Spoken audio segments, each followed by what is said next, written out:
Salve galera, vamos lá. Tô um pouco sumido aqui, vou dar minhas explicações, né? Vocês podem ver até pela minha voz, não tá legal. Jogo é assim mesmo, retomando, né? Um recomeço, tomando um cafezinho, né? Pior coisa, depois de muita cerveja, a pior coisa do mundo é uma ressaca depois de uma derrota, né, rapaziada? É muito ruim. E tem muita coisa pra gente falar, cara. Sobre uma partida que foi dolorosa, não só pela derrota, pelo adversário que foi, pela maneira que foi, com o contexto que tivemos, né? E dentro e fora de campo, né? Tem muita coisa para te falar aqui. Inclusive, eu quero pedir desculpa para vocês, tá? Só um minutinho. Já matei logo o café. Vamos lá.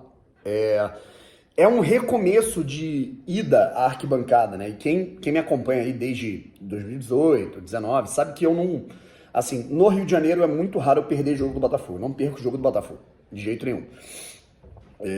E aí, assim, como eu sempre dei o meu jeito, né, lá em 2019, quando eu já tinha canal no YouTube, de gravar uma live antes do jogo, ao redor do estádio, depois da partida eu fazia um vídeo. Mas como é um recomeço, né, cara, acaba ficando muita correria, aí sai do estádio, entra no estádio. Eu acabo que eu tô devendo, né, nesses últimos 2 jogos que eu fui ao estádio, Sampaio Corrreia e Avaí, eu fiquei devendo em termos de conteúdo pra vocês. Eu fiquei sumido o dia inteiro, e aí só volto no dia seguinte com uma porrada de vídeo, isso não é legal, tá? Mal ou bem, eu trabalho pra vocês, então eu devo essa satisfação a vocês.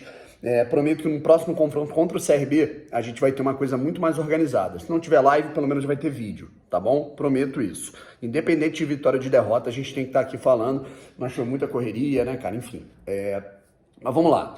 Muita coisa pra gente conversar, certo?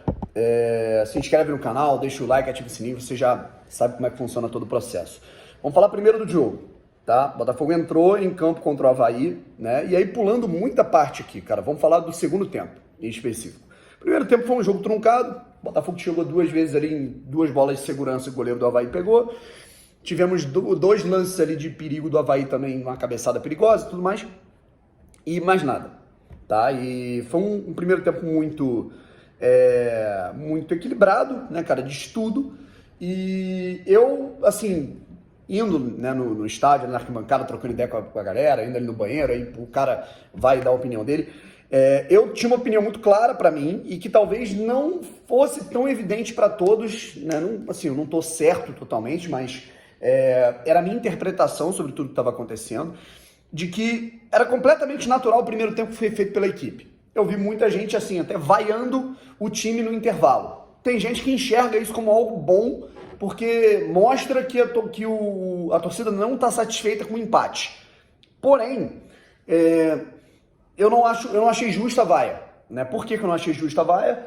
Porque eu acho que é completamente natural você empatar, né, um jogo, não executar um jogo maravilhoso contra uma equipe que tem talvez o mesmo nível de time do Botafogo. Né? O Avaí pode ter menos investimento, né, mas assim, o time do Botafogo é limitado. E aí quando a gente se acostumou a ver 5, 6, 7 vitórias seguidas do Botafogo embalado, não sei o quê, a gente se acostumou com essa situação de que o time tem que performar bem sempre, tem que sair ganhando no primeiro tempo sempre. Não é sempre assim, cara. Ainda mais na reta final, no momento que o Botafogo está sendo muito visado, o Botafogo vai ser um time a ser batido, então ele vai ser muito mais estudado que outros adversários, ainda mais adversários diretos, cara. A gente está vendo aí, o Avaí agora está na frente do Botafogo na tabela de campeonato. Certo? Então são times do mesmo nível, cara, em que a gente vai fazer jogos equilibrados. E o Botafogo vai ter que ganhar no detalhe. O Botafogo vem produzindo menos, né? Eu já dei a minha opinião a respeito do aspecto tático. Eu fiz esse vídeo na sexta-feira, tá? Porque, na minha opinião, o Botafogo está produzindo menos do que geralmente produz. Eu acho que a gente está sentindo um pouco da ausência do Pedro Castro e aí é um quebra-cabeça, tá? Por quê? Sem o Pedro Castro você tem o Oyama. O Oyama é um cara que ele ajuda muito mais na construção do primeiro pro segundo terço do que do segundo terço pro terço final, sabe? Eu honestamente acho que isso tá sendo prejudicial, por quê? Porque o Oyama não tem essa característica, segundo volante. Quem tem que buscar a bola para tentar armar no miolo de meio campo é o Chay. E aí eu vejo o Chay muito longe de uma faixa do campo que eu acho que ele é muito providencial, ainda mais em jogo de Série B, que é muito detalhe. Que é ele pisando na área, ele definindo em jogada rápida, achando um companheiro em boas condições de finalizar, ou ele mesmo finalizando. Não é à toa que a gente está vendo o Chay marcando menos gols, certo? Naturalmente, ele bateu o escanteio, a assistência foi dele, né? Mas a gente está vendo o potencial ofensivo do Botafogo diminuindo. Porém, o Botafogo está conseguindo driblar isso com o quê? Com outro recurso que está muito bom nos últimos jogos, bola parada. A bola parada ofensiva tá boa, né? O Botafogo achou mais um gol aí com o Diego Gonçalves. Os jogadores ali de lado, né, cara, estão conseguindo infiltrar bem na área para finalizar, seja, né, em bola coberta ou descoberta. E o Diego Gonçalves conseguiu marcar esse primeiro gol. Faltou o Botafogo a atenção, né, e não entregar demais a bola ao Avaí. É claro que talvez o fato do Botafogo ter levado a virada me faça, né, potencializar esse erro. Mas eu acho que faltou o Botafogo querer jogar mais e achar que, assim, não dava para cozinhar o jogo como foi contra o Sampaio Corrêa. Primeiro que o Sampaio Corrêa teve um jogador a menos no segundo tempo todo. Segundo que não é o Sampaio Corrêa, é o Avaí. O Avaí é um time mais forte que o Sampaio Corrêa. Então o Botafogo ele tinha que ter atacado, né, mais para buscar o segundo gol. E aí num relance, cara, numa bola cruzada, né, e que, assim, eu achei até que tinha sido um gol de cabeça. Quando eu fui ver o replay, dois comportamentos são absolutamente inadmissíveis, né? E tão inadmissíveis que a gente já estava vendo por parte deles no primeiro tempo, e no segundo tempo não precisou nem de desatenção do Botafogo, precisou apenas de desatenção deles dois, né? Que são dois jogadores que, com todo respeito aos profissionais, às pessoas, eu não estou aqui falando de pessoa, mas eu tenho que fazer essa crítica, são dois caras que eles podem colocar o acesso do Botafogo a perder nesse momento, Diego Loureiro e Gilvan. São dois jogadores que eles podem custar o acesso do Botafogo nesse momento, individualmente. Vocês me desculpem, mas eu tenho que fazer essa crítica. Eu tenho que ser crítico nesse tom.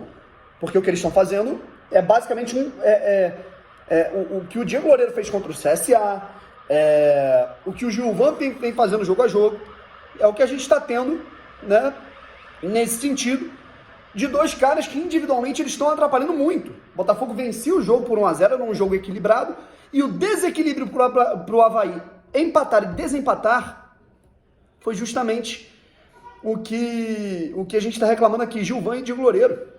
O Gilvan faz o movimento de cabeçada e do nada ele tira a cabeça. O Diego Loureiro ele olha para a bola e se taca para dentro do gol. Né? Então, assim, uma falha de atenção grotesca que custa 3 pontos dentro de casa contra o concorrente direto.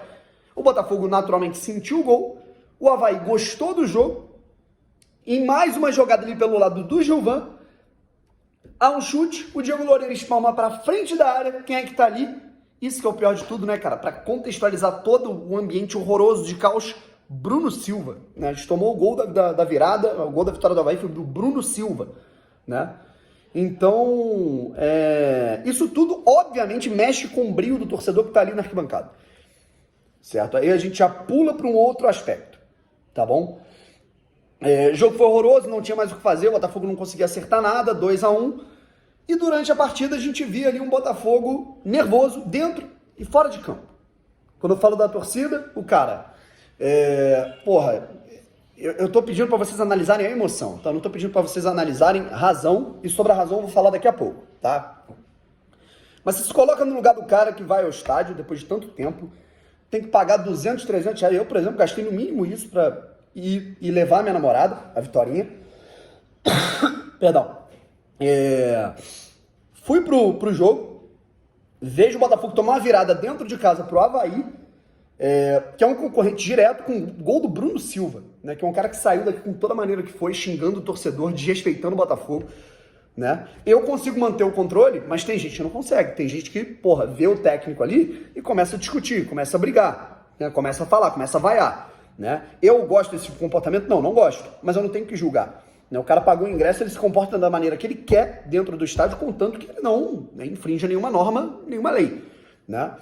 Então, o que eu penso é que todo esse contexto desse jogo, né, cara, deixou a situação muito fervorosa. E a gente está tendo uma novidade, é um reencontro. Como eu falei, como para mim é um recomeço também gravar os vídeos, né, do estádio, eu tô me enrolando todo, também é um recomeço, é um reencontro de torcedores num contato direto, tete a tete com atletas, comissão técnica. Então, naturalmente, você vai ter algum problema, naturalmente você vai ter algum desentendimento, e teve com o Anderson Moreira, né? O que eu acho sobre toda essa situação do Anderson, já deixando claro, eu vou fazer um outro vídeo sobre isso, o Pedro Depp, na minha opinião, foi muito cirúrgico na forma que ele falou. Ele foi muito, resumiu muito bem. Os torcedores que estavam na beira do campo, na opinião dele, também na minha opinião, não deveriam ficar enchendo o saco do treinador, porque sabe que o cara é esquentado, isso não ajuda em nada, tudo mais. Mas o Anderson Moreira não pode abandonar o comando do jogo para virar de costas para a partida e ficar discutindo com 5 torcedores e generalizar como se todo mundo estivesse fazendo aquilo, certo? Isso mostra um desequilíbrio e é óbvio, né, cara? A gente já sabe, né? A gente fica brincando essas coisas de Anderson, Pitbull, tudo mais, mas o cara é destemperado, certo? E esse destempero, você me desculpa, se ele for ficar brigando, é como enxugar gelo, tá? Clube grande, tem pressão, tem torcedor corneteiro, tem torcedor que fica enchendo o saco na beira do gramado, em frente ao banco de reservas, né? Tem gente que vai infernizar. Se você fizer 10 jogos bons e um ruim, o cara vai pedir tua cabeça. Eu já fui muito de ficar irritado com isso. Aprendi ao longo desses últimos anos que é enxugar gelo. Não dá, não tem como, tá? Não é, com todo respeito a essas instituições, mas não é igual treinar o Cuiabá, não é igual treinar o América Mineiro, não é igual treinar, me arrisco a dizer, o Goiás, né? Assim, torcida grande, né, e ambiente de clube grande, infelizmente ou não, é isso, tá? Só que agora, concordo com parte da galera que fala que também tem que passar pela cabeça do torcedor que tá ali na beira do campo, por ser um recomeço, por ser um reencontro, por ser uma situação em que o Botafogo estava perdendo, precisava de um apoio, era um jogo muito importante, o cara pode, ser comedido e não ficar alfinetando o treinador. Eu concordo com ambas as partes, porém, eu me volto mais pro aspecto do cara, do personagem que é o Anderson Moreira, que é um cara experiente no mundo do futebol, um cara que já tem uma carreira há 15 anos de futebol profissional, seja como preparador, como treinador, e é um cara, na minha visão, que se ele ficar se preocupando com isso, ele vai enxugar gelo, certo? Não vai sair do lugar, não vai ter como mudar esse cenário. Tá? E aí, né, o que a gente tem nesse momento, cara, ao meu ver, com isso que o Anderson fez, ele passa um recado mediante a tudo que ele já falou durante a boa fase. Pelo menos incoerente ele não foi. Por quê? Porque o Anderson Moreira, ele vem falando desde que o Botafogo está com 5 vitórias seguidas. O Botafogo ganhou 5 seguidas, perdeu para o Operário, voltou a ganhar 6 seguidas. Ele vem falando jogo a jogo categoricamente. Esse não é o padrão, esse é o ponto fora da curva, o time tem limitações, nós vamos passar por dificuldades. Campeonato de Série B é difícil, não tem nada garantido.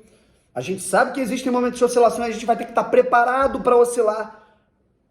E nas primeiras oscilações que o Botafogo está tendo, que foi uma derrota para o CSA, natural, né, com falha do goleiro, Diego Loureiro, um empate com vitória que eu não considero nem tropeço, até que o Botafogo ganhou, foi prejudicado.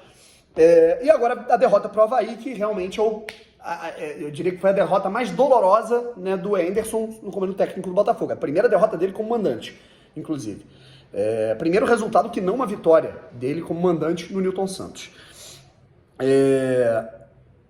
Eu vejo um destempero muito grande de todo mundo, tá? Da torcida, dentro e fora do estádio, do clube, dos jogadores e da comissão técnica a passar por ele, Anderson Moreira, certo? Então, se a gente sabe que a oscilação ela vai ser natural, né? A gente não tem que compreender, eu não estou falando que o torcedor tem que entender, normal perder pro Avaí no Newton Santos. Não é normal. E da maneira que foi, de virada, com falhas individuais, inconcebível, né? Mas agora, acontece, não é impossível. Tanto não é impossível que aconteceu, certo? E a gente tem que entender que, irmão, passou, já foi. Estamos em terceiro lugar, o Avaí venceu, o Goiás venceu, tá? Embolou tudo de novo. A gente tem, se eu não me engano, hoje, putz, cara, peço até desculpa, eu não lembro se foi ontem ou se é hoje, né? É CSA e CRB, né? Que é clássico. A gente vai ter aí algum tipo de novidade, né? Qual vai ser a pontuação do próximo adversário do Botafogo. E sexta-feira, daqui 5 dias, irmão, é preparação porque tem mais. Tem mais time, tem mais Anderson, tem mais torcida, né? Enfim, inclusive, é um apelo que a gente tem que fazer aqui, sabe?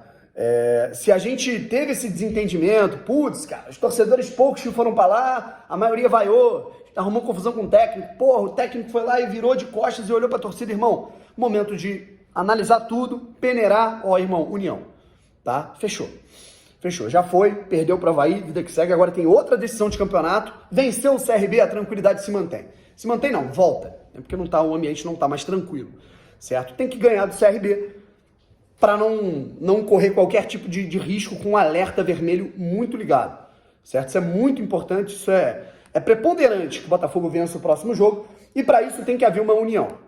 E para ter união, para ter mais voz, para ter apelo popular dentro do estádio, né, para a gente ver a energia mudando, a diretoria do Botafogo vai ter que fazer por onde também, né? Não sei o que pode fazer para conciliar preço, protocolo, né, baratear para caralho ingresso, não sei, né? A questão do teste, o exame de Covid, cara, isso é um grande impeditivo pra galera. A maioria falou, pô, exame de Covid toda semana, fazer 90 conto tá foda. Então, alguma coisa vai ter que ser feita, cara. Se quiser que pelo menos do jeito que foi contra o Vasco, que foi o Vasco em São Januário, né? 3 mil torcedores no mínimo, vai ter que pensar em alguma coisa diferente, tá? Tem que pensar, não tenha dúvida, certo? É aquilo, existem alguns prejuízos que você tem que levar que, na verdade, são investimentos, né? E você colocar torcedor para exercer uma função necessária dentro do estádio é investimento também para você conseguir o acesso, certo? Galera, aquilo, né? Acho que o Anderson errou, acho que os torcedores ali do lado poderiam ter sido mais comedidos. Eu tenho um comportamento, mas eu não posso julgar o comportamento dos outros dentro do estádio, né? Perdeu de uma maneira que não se pode perder, mas já aconteceu. Tá? Já aconteceu e acaba sendo natural que aconteça porque o Botafogo não tem um timaço. Racionalizar expectativas é muito importante nesse momento, certo? Não dá para perder em casa para um concorrente direto, não dá, mas acontece. Tanto acontece que aconteceu. E a gente vai ter que estar preparado para entender isso. E, cara, eu tô gravando isso aqui há muito tempo, há umas 3 semanas. Eu falei, cara, se o Botafogo pega o Avaí e por um acaso perde, se o Botafogo pega o CRB e por um acaso perde, o Botafogo ele vai ter que estar preparado para não se desesperar com isso. O Botafogo ainda é o 3º colocado. É importante a gente tentar colocar na cabeça. Imagina que o Botafogo não tivesse vencido 5 seguidas. Imagina que o Botafogo tivesse empatado uma aqui, perdeu para o Coritiba no Couto Pereira, perdeu para o Remo. Vamos colocar assim, né? Vamos colocar que o Botafogo perde esses jogos. Né? E aí o Botafogo ganha do Avaí. E agora a gente está saltando para 3º lugar. A gente está na mesma posição, gente. Só que o contexto é outro. Né? Tá vendo como é que a emoção mexe com a gente? Né? A gente subiu muito e agora deu uma vaciladinha. Né? Se a gente tivesse subido degrauzinho aqui e tá em 3º agora, a gente não tava discutindo nada disso aqui que a gente tá. Isso é natural, rapaziada. É bom a gente não entrar nesse desespero, porque isso vai ser prejudicial pra gente. Tem que entrar contra o CRB sexta, vencer o jogo, entrar contra o Cruzeiro para tentar minimamente pontuar ou até vencer o jogo em 7 Lagoas, que seria fundamental ganhar de um adversário tão tradicional que é o Cruzeiro, e se manter no G4. A hora é agora, rapaziada. A parada apertou e a gente vai ter que fazer parte desse processo. Valeu? Um abraço.